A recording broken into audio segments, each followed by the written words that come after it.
Hello दोस्तों, आप सभी का स्वागत है हमारे चैनल एनजे एजुकेटरी में।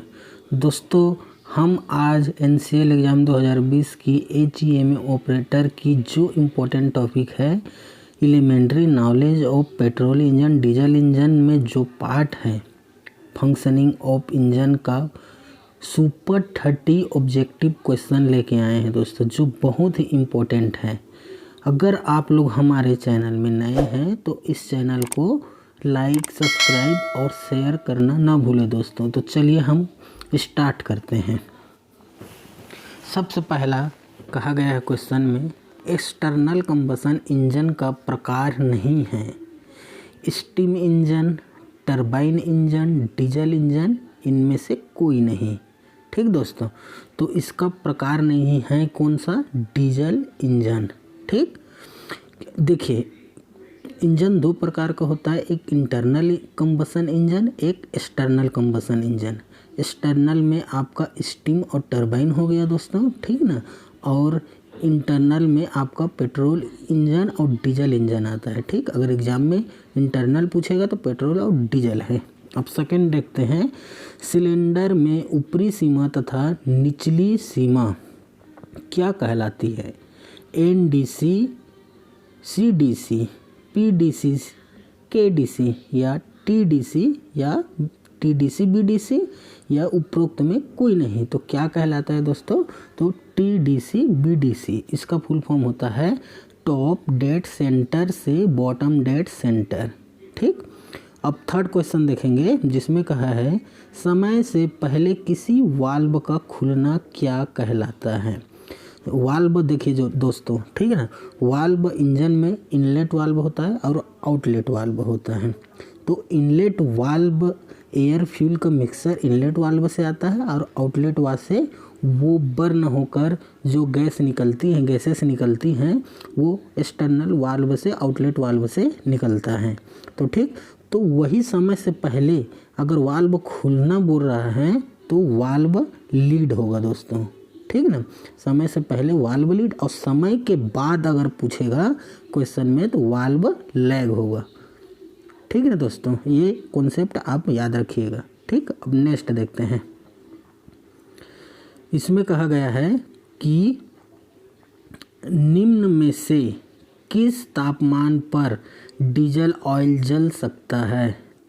300 डिग्री सेल्सियस से 350 degree Celsius, B 150 degree Celsius से 200 degree Celsius, C 100 degree Celsius से 150 डिग्री सेल्सियस, और सी आपका दिया है 500 डिग्री सेल्सियस से 1000 डिग्री सेल्सियस। ठीक दोस्तों, तो क्या होगा इसमें? आपका आंसर होगा ए 300 डिग्री सेल्सियस से 350 डिग्री सेल्सियस तक। ठीक है ना दोस्तों, 300 डिग्री सेल्सियस से 350 डिग्री सेल्सियस। और फिफ्थ क्वेश्चन कहता है 2 स्ट्रोक इंजन में एक क्रिया चक्र पूरा होता है। ए पिस्टन के 4 स्ट्रोक अथवा क्रेंक के 2 परिक्रमा में, बी पिस्टन के 2 स्ट्रोक अथवा क्रेंक की 1 परिक्रमा में, सी पिस्टन की 2 स्ट्रोक अथवा क्रेंक की 2 परिक्रमा में, या डी लास्ट पिस्टन की 2 स्ट्रोक अथवा क्रेंक की 2 परिक्रमा में। ठीक, तो 2 स्ट्रोक इंजन में बी आपका आंसर होगा दोस्तों, पिस्टन की 2 स्ट्रोक अथवा क्रेंक की 1 परिक्रमा में। ठीक, मतलब ये बोला जाए कि जो पिस्टन है 2 बार टॉप डेड सेंटर से बॉटम डेड सेंटर, फिर टॉप डेड सेंटर से बॉटम डेड सेंटर आएगा तो क्रेंक की एक प्रक्रिया पूरी होगी 2 स्ट्रोक इंजन में। ठीक दोस्तों, और उसी तरह 4 स्ट्रोक इंजन में जो है वो पिस्टन के 4 स्ट्रोक अथवा क्रेंक की 2 परिक्रमा में होगा। ठीक, 4 स्ट्रोक में ये कॉन्सेप्ट भी आप रखिएगा। 4 स्ट्रोक में 4 स्ट्रोक अथवा क्रेंक की 2 परिक्रमा होगा, और 2 स्ट्रोक में 2 स्ट्रोक और क्रेंक की 1 परिक्रमा पूरी होगी। ठीक, अब नेक्स्ट देखेंगे 6, पेट्रोल इंजन में संपीड़न अनुपात सामान्यतः रखा जाता है 2 से 4 के बीच, 5 से 10 के बीच, सी 10 से 15 के बीच, या 12 से 22 के बीच। तो क्या होगा दोस्तों पेट्रोल इंजन के संपीड़न अनुपात? तो आपका होगा 5 से 10, बी आपका 5 से 10 के बीच में होगा पेट्रोल इंजन में। और डीजल इंजन की संपीड़न अनुपात होगा 12 से 22 के बीच। पेट्रोल में है आपका 5 से 10 और डीजल में 12 से 22 होता है। ठीक, नेक्स्ट देखते हैं। पिस्टन के टॉप डेड सेंटर पर पहुंचने के बाद पिस्टन के ऊपरी बचे स्थान के आयतन को कहते हैं A swept volume, B clearance volume, या दोनों इनमें से कोई नहीं। तो क्या कहलाएगा दोस्तों? आपका बी क्लियरेंस वॉल्यूम कहलाएगा। जो पिस्टन टॉप डेड सेंटर में पहुंच जाता है उसमें हल्की से जो गैप रहती है उसी गैप में एयर फ्यूल मिक्सर आता है और पिस्टन टॉप डेड सेंटर से बॉटम डेड सेंटर से टॉप डेड सेंटर जाती है तो थोड़ी सी गैप रहती है और वही गैप से के द्वारा स्पार्क प्लग बर्न करता है। ठीक, तो वही गैप को ही पूछा है, तो वो क्लियरेंस वॉल्यूम हो गया। ठीक, अब 8 देखेंगे जिसमें कहा है सिलेंडर के अंदरूनी व्यास कहलाता है थ्रो, बी बोर, सी टीडीसी, या डी बीडीसी। तो क्या कहलाएगा? तो बी बोर कहलाएगा।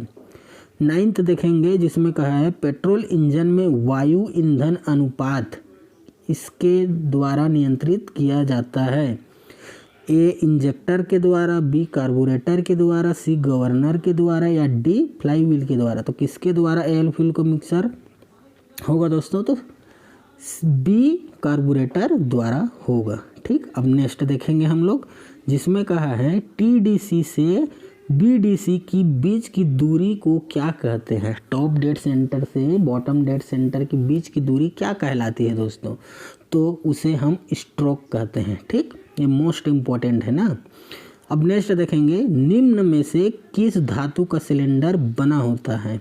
जो सिलेंडर बनी होती है वो किस धातु की बनी होती है? ए पीतल, बी लोहा, सी ग्रे कास्ट आयरन, डी उपरोक्त में कोई नहीं। तो आपका सी ग्रे कास्ट आयरन होगा। ठीक, 12th देखेंगे जिसमें कहा है मल्टी सिलेंडर में कितने सिलेंडर का प्रयोग किया जाता है? ठीक, मल्टी सिलेंडर में कितने सिलेंडर का प्रयोग किया जाता है? ए 1 सिलेंडर, बी 1 सिलेंडर 2 पिस्टन, सी 1 से अधिक सिलेंडर, डी उपरोक्त में कोई नहीं। तो क्या होगा दोस्तों? बी, सिलेंडर तो एक ही रहेगा लेकिन पिस्टन ज़्यादा रहेंगे। ठीक, उसे हम मल्टी सिलेंडर कहते हैं। अब नेक्स्ट देखेंगे हम जिसमें कहा है निम्न में से किस 2 प्रकार के रिंग पिस्टन पर फिट होते हैं? ए कार्ड रिंग तथा oil ring, B compression ring तथा oil ring, C oil ring तथा small ring, D compression ring तथा परफोरेटेड रिंग। तो क्या होगा दोस्तों? तो होगा आपका बी कंप्रेशन रिंग तथा ऑयल रिंग। ठीक, कंप्रेशन रिंग तथा ऑयल रिंग होगा। ठीक, अब 14 देखेंगे जिसमें कहा है सुपर चार्जिंग का तात्पर्य है ए निकास दाब का बढ़ना, बी सिलेंडर में जाने वाले ईंधन की मात्रा बढ़ाना, या सी इंजन सिलेंडर को अधिक घनत्व की वायु भेजना, या डी ठंडा होने के लिए वायु प्रदान करना। तो क्या होगा दोस्तों? तो हमारा सी इंजन सिलेंडर को अधिक घनत्व की वायु भेजना होगा। नेक्स्ट देखेंगे जिसमें कहा गया है कि निम्न में से किस कारण से मल्टी सिलेंडर इंजन में निश्चित फायरिंग ऑर्डर होता है? इंजन के रखरखाव को सरल बनाने के लिए, बी इंजन की खपत को कम करने के लिए, सी इंजन के कंपन को कम करने के लिए। ठीक दोस्तों, या डी इंजन के अपूर्ण डिजाइन को अपूर्ण को कम करने के लिए। तो क्या होगा दोस्तों?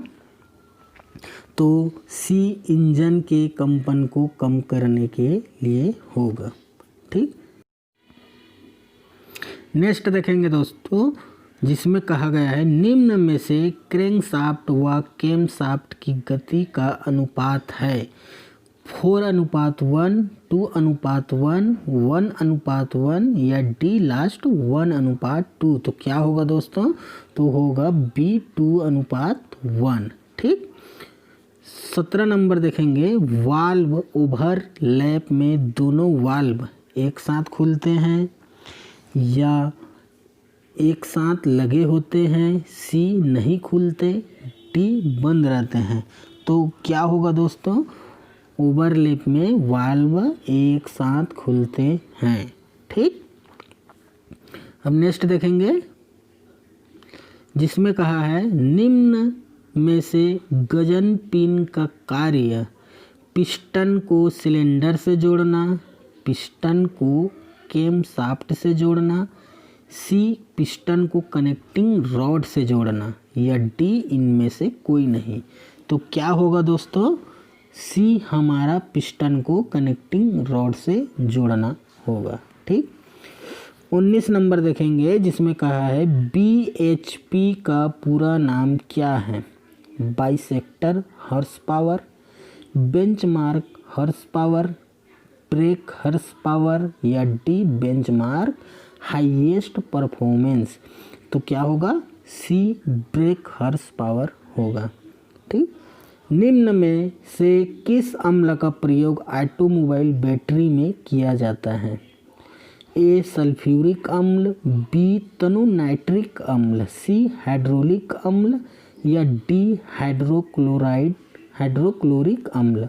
तो क्या होगा? कौन सा बैटरी में किया जाता है अम्ल दोस्तों, बैटरी में यूज? तो ए सल्फ्यूरिक अम्ल होगा। ठीक। अगला देखते हैं, जिसमें कहा है निम्न में से आईसी इंजन सिलेंडर का अधिकतम तापमान है। ठीक दोस्तों, ए 2500 से 3000 डिग्री सेल्सियस, बी 2000 से 2500 डिग्री सेल्सियस, सी 1000 से 1500 डिग्री सेल्सियस, या डी 1500 से 2000 डिग्री सेल्सियस। तो अधिकतम तापमान कितना होगा? बी आपका 2000 से 2500 डिग्री सेल्सियस होगी। ठीक। 22 देखेंगे, जिसमें कहा है वॉल्वो टाइमिंग होती है। ठीक दोस्तों, जिसमें कहा है ये वॉल्वो की जगह वाल्व है दोस्तों। ठीक ना, ये वाल्व होगा यहाँ पे, वाल्व टाइमिंग होती है। ए इनलेट वाल्व का खुला रहना, बी इनलेट वाल्व का बंद हो जाना, सी इनलेट तथा एग्जॉस्ट वाल्व की निश्चित समय पर खोलने की व्यवस्था। ठीक। वाल्व टाइमिंग, सी इनलेट वाल्व तथा एग्जॉस्ट वाल्व को आउटलेट वाल्व भी कहते हैं, कि निश्चित समय पर खोलने की व्यवस्था करना को वाल्व टाइमिंग कहते हैं। ठीक। अगला देखेंगे, जिसमें कहा है यदि डीजल इंजन में पेट्रोल प्रयोग किया जाए तब दक्षता कम होगी, बी कम शक्ति उत्पन्न होगी, सी नॉक बहुत अधिक होगी, या डी इंजन स्टार्ट नहीं होगा। तो इसमें क्या है, डीजल इंजन में हम पेट्रोल फ्यूल का यूज करते हैं तो आपका सी नॉक बहुत अधिक होगा। ठीक दोस्तों, अगर पेट्रोल इंजन में हम डीजल का प्रयोग करते हैं तो इंजन स्टार्ट नहीं होगा। ठीक, ये कॉन्सेप्ट समझिए। डीजल इंजन से पेट्रोल में करेंगे तो नॉकिंग करेगा दोस्तों, और पेट्रोल इंजन से डीजल का यूज करेंगे तो इंजन स्टार्ट नहीं होता है। ठीक।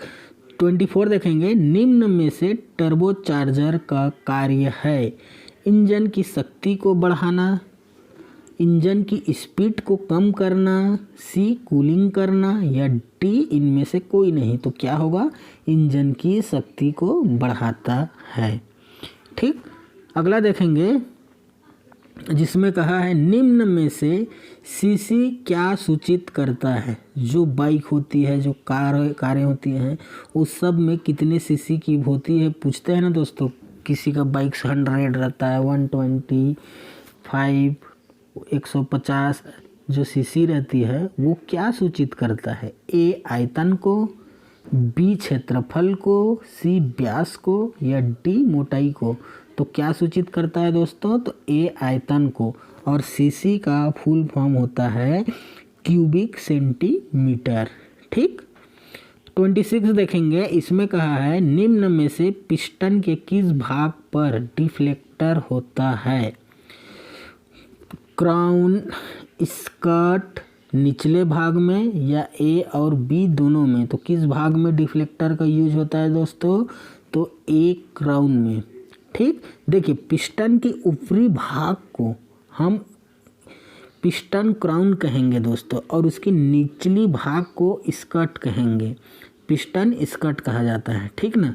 और जो टू स्ट्रोक इंजन होती है उसमें एक डिफ्लेक्टर यूज होता है।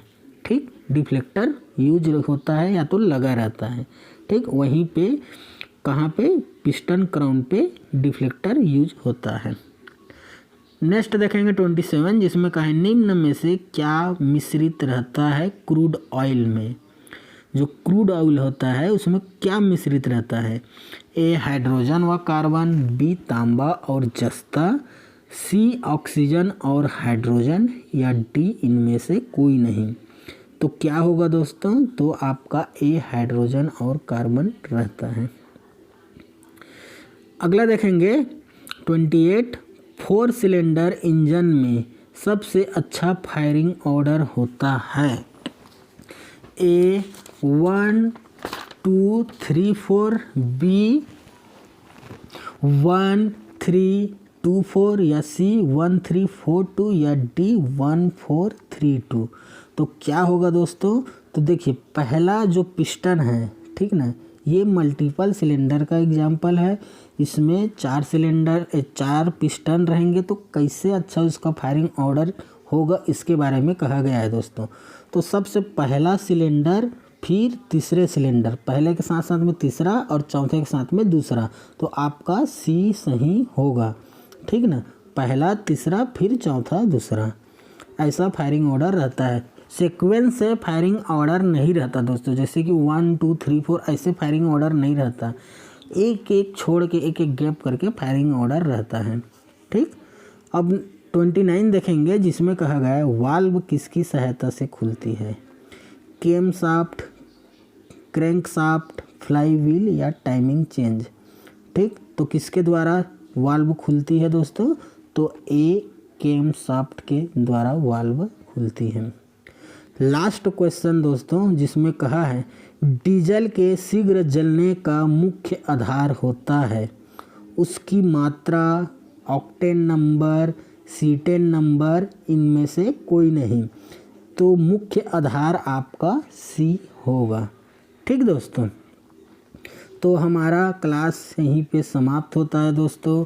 अगर आप लोगों को वीडियो अच्छा लगा हो तो आप लाइक, सब्सक्राइब, शेयर ज़रूर करिए दोस्तों। ठीक। और इसको एक बार रिवीजन अच्छे से कर लीजिए, बहुत इम्पोर्टेंट है फंक्शनिंग ऑफ इंजन के लिए। ठीक। तो चलिए, धन्यवाद।